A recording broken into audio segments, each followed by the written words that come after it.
brought to you by Vega, a product by Sensodyne and Women. We are Zubal. તો અમદાવાદ શહેરના વાતાવરણમાં પલટો આવ્યો છે. કાળા ડિબાંગ વાદળો ઘેરાયા બાદ કેટલાક વિસ્તારમાં વરસાદી ઝાપટા પડ્યા. સીજી રોડ, નવરંગપુરા સહિતના વિસ્તારમાં ઝરમર વરસાદથી રસ્તા ભીંજાયા.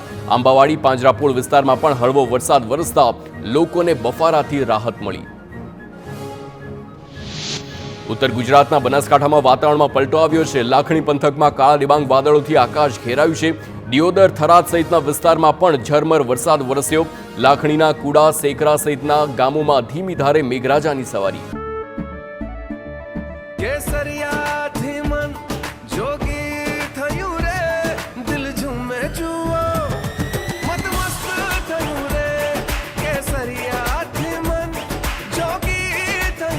हर पल मनाओ केसरी त्योहार.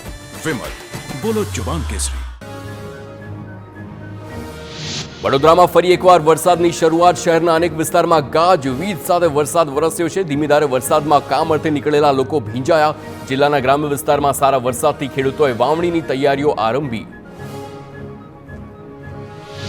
સુરતના ઉલપાડ વિસ્તારમાં વરસાદી માહોલ. સાયણ, સાધિયેર, પરિયા, કરમલા અને કીમ સહિતના વિસ્તારોમાં વરસાદી ઝાપટા પડ્યા છે. વાવણીલાયક વરસાદની રાહ જોતા ખેડૂતોને પણ હાશકારો મળ્યો. સાબરકાંઠાના વિજયનગર તાલુકામાં પણ વરસાદ. બાલેટા, ગાડીવાકડા અને કોટિયાવાડ સહિતના વિસ્તારમાં વરસાદ વરસ્યો છે. વીજળીના કડાકા ભડાકા સાથે ધોધમાર વરસાદ. જામનગરમાં ભારે વરસાદ વચ્ચે સબસ્ટેશનમાં આગ લાગી છે. નવાગામ ઘેડ પંથકમાં પ્રથમ વરસાદે જ ઇલેક્ટ્રિક થાંભલામાં આગનો બનાવ બન્યો. ઘટનાના કારણે સમગ્ર વિસ્તારમાં વીજળી ગુલ થઈ. વીજ કંપનીની પ્રી મોન્સૂન કામગીરી પર સવાલ ઉઠ્યા. રાજ્યના 3 જિલ્લામાં વરસાદનું રેડ એલર્ટ જાહેર. જામનગર, દેવભૂમિ દ્વારકા અને વલસાડમાં મેઘરાજા ધડબડાટી બોલાવશે. હવામાન વિભાગનું 3 જિલ્લામાં ભારેથી અતિ ભારે વરસાદનું અનુમાન છે. અન્ય જિલ્લાઓમાં પણ હળવાથી મધ્યમ વરસાદ વરસે તેવી શક્યતા. વડોદરાના વાઘોડિયામાં વરસાદ બાદ પાણી ભરાયા છે. રસ્તાઓ પરથી પાણીનો નિકાલ ન થતા લોકોને હાલાકી ભોગવવાનો વારો આવ્યો. સોસાયટીઓમાં પણ મકાનની બહાર પાણી ભરાતા મુશ્કેલી સર્જાઈ છે.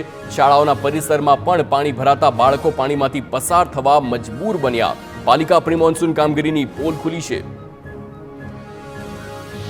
વડોદરામાં શિનોરના કાયાવરોહણ રેલવે ગરનાળા પાસેથી વરસાદી પાણી ભરાયું છે. દિવસ દરમિયાન 25થી વધુ એસટી બસનું થાય છે અવરજવર.